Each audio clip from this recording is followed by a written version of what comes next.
الحمدللہ وکفا وسلام علی عبادہ الذین اصطفیٰ اما بعد۔ مسئلہ جو پڑھا جا رہا ہے خواتین کے تعلق سے ہے کہ خواتین زیورات پہننے کے لیے خصوصاً ٹیک اور بالی وغیرہ پہننے کے لیے ناک اور کان میں سوراخ کرواتی ہے۔ کیا ان کا ناک اور کان میں بالی وغیرہ پہننے کے لیے ایئرنگ وغیرہ پہننے کے لیے سوراخ کرانا جائز ہے؟ خواتین کے لیے بالی وغیرہ جیسے زیورات استعمال کرنے کے لیے ناک اور کان میں سوراخ کرانا جائز ہے، اور اس مقصد کے لیے کان میں ایک سے زائد سوراخ بھی کروائے جا سکتے ہیں۔ ان سوراخوں کی اصل حضرت ابراہیم علیہ السلام کی زوجہ حضرت حاجرہ علیہ السلام سے شروع ہوتی ہیں کہ آپ نے اپنی قسم پوری کرنے کے لیے اللہ تعالیٰ کے مشورے سے ان کے ناک کان میں سوراخ کیے تھے۔ لہذا اصل بات تو یہ تھی کہ عورت کے چہرے پر کسی قسم کے سوراخ نہ ہو، لیکن جب یہ چیز سنت کے طور پر ثابت ہو گئی تو ملت ابراہیم میں اس کا رواج پڑ گیا، لہذا انہیں ناجائز سمجھنا درست نہیں ہے، بلکہ یہ چیزیں جائز ہے۔ اس کے علاوہ کسی اور عضو میں کسی اور بدن کے حصے میں سوراخ کرنا جائز نہیں۔ ناک کان کے علاوہ بدن کے کسی اور حصے میں سوراخ کرنا جائز نہیں۔ اس طرح ناک کے دو سوراخوں کے درمیان ہڈی میں، جسے نتنی وغیرہ کہتے ہیں، ناک کے دونوں سوراخوں کے درمیان ہڈی اندر کی جانب سے سوراخ کر کے اس میں بالی وغیرہ پہننا خاص ہندو عقیدے کا حامل ہے، جس کا مطلب عورت کے غلام ہونے کو ظاہر کرنا ہے۔ اسلام نے عورت کو کسی کا غلام نہیں بنایا بلکہ آزاد بنایا ہے، البتہ مرد کے تابع رکھا ہے عورت کی عزت کے خاطر، اس کی حفاظت کے لیے۔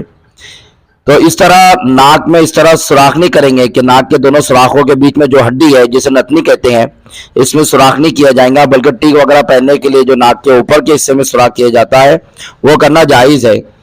اسی طرح آج کل فیشن کے طور پر مستورات میں، غیر مسلم مستورات میں کثرت سے اور بعض مسلم مستورات میں بھی چیزیں پائی جا رہی کہ بھوے نچلے ہونٹ یا ناف وغیرہ میں سوراخ کر کے چھوٹی سی بالی ڈالی جاتی ہے۔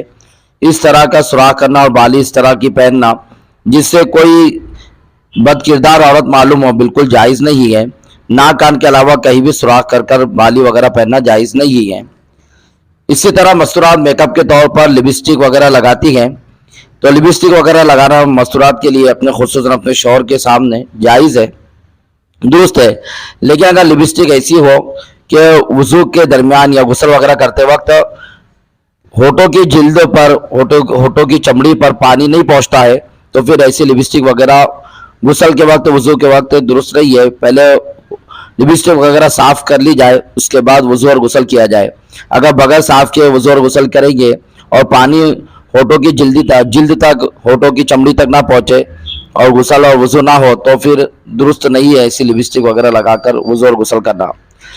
اسی طرح ناخن پالش کا بھی مسئلہ ہے کہ ناخن پالش لگانے کے بعد بھی وضو کا پانی ناخنوں تک نہیں پہنچتا، تو جب وضو کا موقع آ جائے، غسل کا موقع آ جائے، تو پہلے ناخن پالش، نیل پالش کو نکالا جائے، پھر وضو اور غسل کیا جائے۔ اسی طرح پلکوں پر اور پپوٹوں پر، آنکھوں کے اوپر جو پلکیں ہوتی ہے، پپوٹے ہوتے ہیں، اس پر رنگ یا پاؤڈر استعمال کیا جاتا ہے۔